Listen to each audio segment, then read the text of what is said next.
I got one that I almost had to quit telling folks. You know, for years, I would say things like, man, in this business, I've done it all and seen it all. And just when I start thinking that, someone else will show up and blow my fucking mind, right? But I said that long enough that few people started questioning me. Oh, yeah, have you ever tattooed this area? Yep. Have you ever tattooed a woman's vagina? Yep. And then they'd always get me on one. Have you ever tattooed a dick? And I'd be like, nope, that's the one thing I haven't, you know? And I wasn't ever seeking it out, but somewhere in the back of my head, part of me thought, I need to do at least one so I can actually say I've done it all. Right. But I wasn't going to go looking for it. Well, it fucking came looking for me finally, right? And I was sitting at home next to my wife, Katie, and back then, because I was teaching the other guys, and this was at Brenner's shop, customer service, things like that, and they were blown away. They used to prank call me, acting like an angry customer, trying to get Matt Clemmer, catch him off and try and get me mad or something. Right. And every time they'd be blown away of how professional I was, how I could like overcome it. None of them could get me, but they'd always try and prank me to see if they could get me. So boom, my phone rings. It's an old man calling me to tattoo his cock. He kept using that word, you know. I immediately think I'm being pranked by the boys and they got someone else on the phone, but I'm playing along like I always do. I'm going to be professional to teach them. It don't matter what kind of call you get, right? But the more I'm talking to this old man, he's telling me how he wasn't able to find an artist anywhere to do it, and that most people said that I was a true professional, and if anyone was professional enough and that would maybe consider taking him on as a client, you need to call Matt Clemmer. He'll treat you as if he's a doctor, whatever. And the more he spoke, I thought, maybe this ain't a prank. This is for real. I keep saying old man. The dude was 72 years old at the time. I think that qualifies for old man. Okay, college professor. And teaches this botany, which is the study of plants and things like that. So I went ahead and booked the appointment with him, and I was honest with him. I booked the appointment for whatever date, and he's like, okay, before we hang up here, do you need anything else from me? If you do not call me back. I'm in the garage right now, so my wife don't hear me. Don't call me back because my wife will want to know what the call's about. If you need any changes, just email me. And I thought right there, I was like, oh, he's trying to surprise her. He's obviously trying to keep this for a secret. And he booked his appointment for when she was out of town. And even though he's 72, he wants his penis tattooed, and he's keeping it a secret, a surprise secret from his wife. Like, shit's already interesting. So we booked the appointment. He's like, I don't think I need anything else, but I got to be honest with you, sir. I've never done one. This is the first time. But the one thing I do know that needs to happen for any tattoo is we've got to figure out how to stretch the skin to even get the ink to go in. So we're going to figure that out together. I may throw you a pair of gloves, have you yank on one side while I'm yanking on the other to get the ink to go in. I don't know. We're going to have to figure it out together.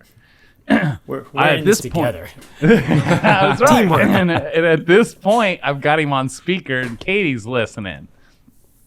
And he's like, well, being 72 and all, I've got ED. I'm like, what? He's like, I got erectile dysfunction. I'm like, yeah. He's like, so I got me a penis pump. I'll go ahead and bring that, and I'll just pump up for the session. That'll help stretch the skin for you, right? And I'm like, I'm looking at my wife. I'm looking at my phone. Again, I'm professional as fuck. I'm like, oh, okay, yeah. Yeah, I guess go ahead and bring your equipment, and we'll see how it goes, right? So fast forward. This dude shows up to his appointment, and like a lot of old people that seem to be on a one-track mind. Have you ever been standing in the bank at the line or in any line? And the old people, if you just step forward, they're going to step forward and they're breathing on the back of your neck, like, you know, like just one-track mind. You know, it's like, damn, give me some room, right? And he came walking in. There was other people in the house, even though this was when I worked with Chad Wells, and it was a private studio, and Chad had one side of the wall, I had the other. Now, Chad was on his side, and he had his people, and there was guests in the lobby. This old man comes walking through. We'd never met in person. One-track mind. Right when he walks in, he starts undoing his belt, and he's about to just drop his drawers. And I'm like, whoa. Like, that locker room confidence. I figured we should meet first or something, right? He goes right to it. Here's where the story, if this ain't crazy enough, that was all foundational. When this man did drop his pants, this guy has not one tattoo anywhere on his body except for he's covered on his boxer brief lines. You know, like as you wear boxer briefs where the top is and where the bottom stop and the legs all around his pelvic, his ass cheeks, and they were all plants because he's a botany instructor, and there's different types of plants and flowers. But the only tattoos he had was just his boxer brief line. But no artist was going to actually do like his penis and the shaft and none of that. And he wasn't planning on getting it. But since he's tattooed all around it, he was looking for someone, I'm the lucky one, to take the existing plants that he's got on him and just carry it all the way across and wrap it around his whole shaft so it just all seems blended, right? So I immediately, and luckily the plants were so illustrative, I could literally, like, I got a marker and pen and drew it. And I knew I needed to draw on, because he was going to pump up. I was like, dude, if you pump up and then I draw this on you, then when you're relaxed and normal, it may just look like blob shit. So let me create it on you while you're just limp and relaxed so it all looks good. And then in the times that you pump up or whatever, hopefully your design will just grow. Right? And again, I am being a professional. I am being an artist here. Already, I've probably lost so many listeners like this motherfucker, right? This is why I had to quit telling this story. And so anyways, I did ask him, though. I was like, why? Like, why this? Why don't you have any tattoos anywhere else? And why are you hiding this from my wife? And he basically is like, because my wife's against tattoos, I'm not allowed to have them. So I only get them in places. I've only gotten them in a place where I can hide them. And I'm like, he's like, I know it sounds weird, but about 40 years ago, my wife had to get breast surgery, and the surgeon just did a real hack job on her. So from that day forward, my wife and I've never seen her naked. And he's like, I know that sounds weird. We have a wonderful relationship, a great sex life. Believe it or not, that's why I got this pump here. But she's either got a shirt on or we always do it in the dark, whatever, just to protect her. We don't see each other naked, but we have a great sex life. I'm like, oh, okay, interesting. And I was like, not even passing in the shower, nothing. He's like, nope, that's why he's able to hide his tattoos underneath his underwear, which blew my mind. Now, I didn't want to, I was being devil's advocate. I was like, how long you and your wife been together? And he said, since kindergarten. How old is she? 73. And I was like, well, no offense, but you're in your 70s. Like, what's really going to happen if you did come home with a new tattoo tonight? It's not like she's going to break up with you and go to the club and find somebody else tonight. Like, what? He's like, no, she'll do the thing I don't want her to do. And I was like, well, what's that? And he's like, get another damn dog.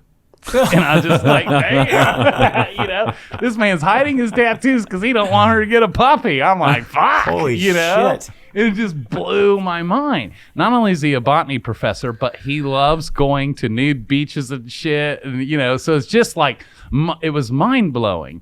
Right. Yeah. And we did it. And get another guys, damn dog.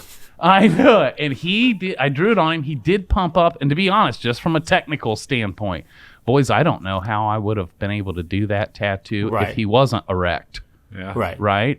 And so when I remember, obviously after that day, my buddies, that don't happen every day. So when my buddies would show up, I'd be like, you guys won't fucking believe what I did yesterday or whatever. And as I would tell my dudes, their faces all would change and they just look at me like, the fuck, Clemmer? Like they've changed their minds about it. They're looking at me different. And then my dude was just staring at me. He's known me since second grade. He's like one of my boys. And it's like his whole mind just changed about me. I could see it in his face. I'm like, what?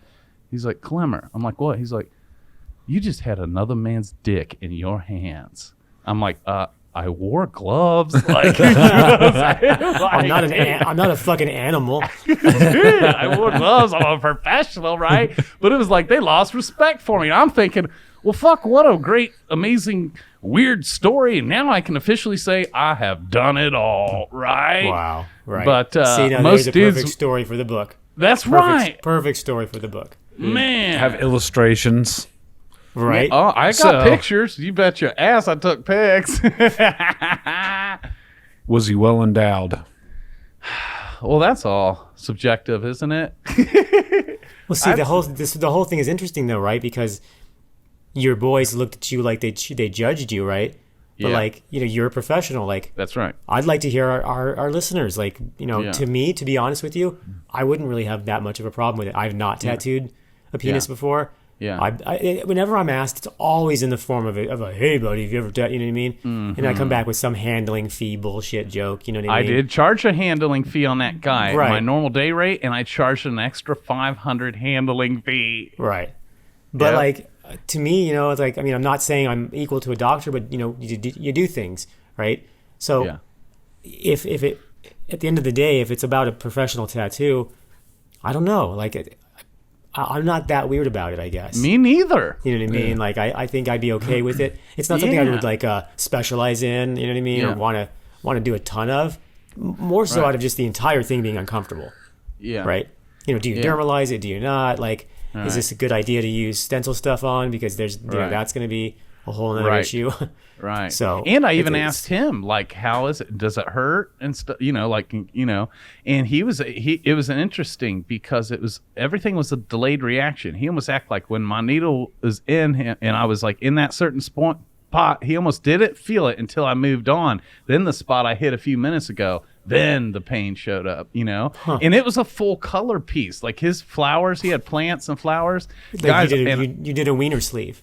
Dude, I did a fucking wiener sleeve, and I packed the tip of his head fucking magenta. Oh, my God. See, that to me, that's where the pain. I know it. Yeah. Well, and if anybody knows about the viscosity of magenta, and I'm sure you were using Eternal. Yeah. Oh, fuck, dude. I know, dude. Jesus. The hardest color to get in on a fucking thigh, you know? Like, you know.